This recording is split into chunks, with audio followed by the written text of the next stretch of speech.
સમગ્ર ભારતમાં આજે સરદાર વલ્લભભાઈ પટેલની જન્મ જયંતિ ઉજવાઈ રહી છે, પરંતુ કેશોદના શરદ ચોક ખાતે સરદાર પટેલના સ્ટેચ્યુને ફક્ત હાર પહેરાવીને ફોર્માલિટી પૂરી કરવામાં આવી અને સત્તાધીશો દ્વારા ફોટા પડાવી સીન પૂરું કરવામાં આવ્યું।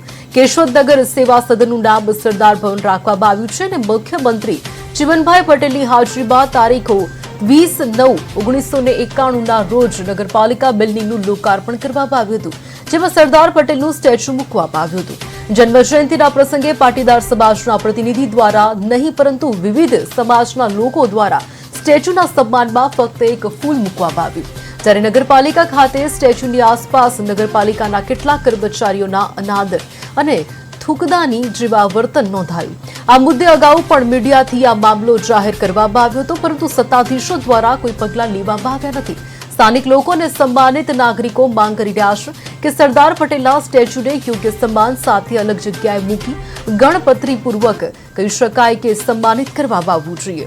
જો આવનારા સમયમાં આ બાબતે યોગ્ય નિર્ણય લેવામાં ન આવે તો વિશેષ કાર્યવાહી કરવા મજબૂર થવું પડશે।